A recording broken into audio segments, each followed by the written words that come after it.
Hello, I'm Sarah, an ex-Amish girl from Pennsylvania. And when people ask what Amish women do when they get their period, they usually expect some simple answer, like we didn't talk about it or we just handled it quietly and moved on. And yes, it was quiet. It was private. It was one of those things everybody knew existed, but nobody wanted to say out loud. But the truth is, for me, it wasn't just a biological thing. It was a whole experience, a whole set of rules and routines and embarrassment and awkward moments that I still remember, even now. I was about 10 or 11 when my mom finally pulled me aside, and the way she said it made my stomach drop because she didn't say it like a normal conversation. She said it like she was handing me a secret I had to carry carefully. She told me that soon I would be getting my cluck, and I remember just staring at her like my what? Because in my head I thought she misspoke. Like, maybe I misheard, but she repeated it. My cluck, that's what we called it. That meant my period. And she explained what would happen. Not in a super detailed way, not like a health class, just enough to prepare me and honestly enough to scare me. Then she told me that when it happened, I had to tell her right away because she needed to show me how to handle it.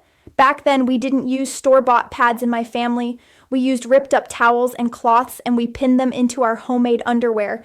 And when she said pinned, she meant actual pins, like the kind that make you nervous because you know how sharp they are and you're thinking, I'm going to bleed and stab myself at the same time. I was terrified, not just because of the blood. It wasn't even mainly that. It was the idea that my body was about to change, and everyone around me seemed to treat it like something you had to hide, like it was shameful, or at least too embarrassing to talk about. But my mom tried to calm me down. She told me I would be okay. She said it happened to her, and it happened to my two older sisters. She tried to make it sound normal, and it is normal. But when you're that age, and no one has been openly talking about it, it doesn't feel normal. It feels like you're about to cross into this world where you don't get to be a kid anymore. And the thing is, I had already noticed things with my sisters.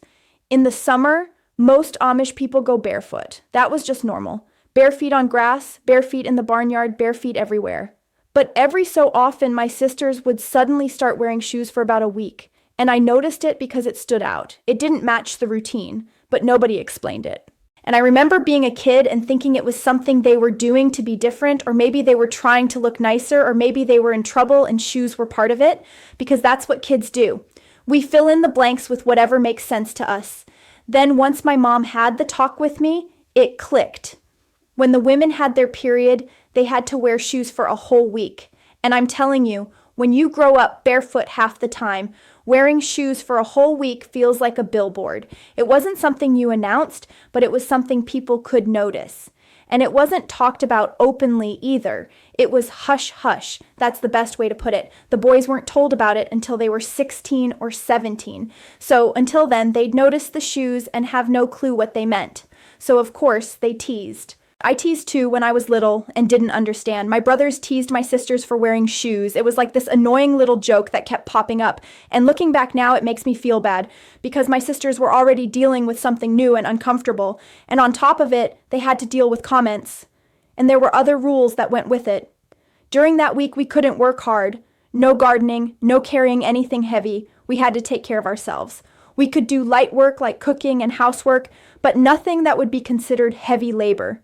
It was like your body was allowed to be tired, allowed to be sensitive, allowed to need rest, but you weren't allowed to talk about why.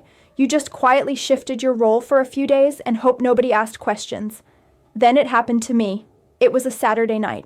And I remember it so clearly because I had been afraid of it for so long. And then when it finally came, it was like, oh, this is it. I was like, oh God, okay, I told my mom right away because that's what she told me to do. And the next day was church in our district. Here's what's strange. I felt fine. I felt normal. It didn't feel like this huge dramatic thing in my body. It was uncomfortable, sure, and it was new, but it wasn't like I was sick. But to my mom, it was a big deal. She insisted I stay home from church, and that's a big deal too because church isn't just church. It's community. It's routine. It's the center of everything. But she kept me home anyway, and just like she promised, she showed me what to do. She helped me with the pins and the ripped up towels, and I'm not going to romanticize it. It was discouraging, it was awkward, and it felt awful at first. because you're trying to figure out how to arrange everything and how to keep it in place and how to move without worrying, and you're doing it with your mom right there, and you're embarrassed even though you love her and she's trying to help you. And it's not like you can just run to a store and grab what you need, and it's not like you can look up instructions or ask friends in a casual way.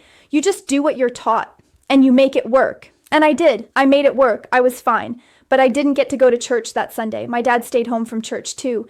And that part was super awkward because it wasn't like we sat around chatting about it. Nobody wanted to make it a conversation. I slept most of the day. And the whole time I kept thinking, I feel normal. Why is this being treated like something huge? But I also understood, even then, that it wasn't just about how I felt.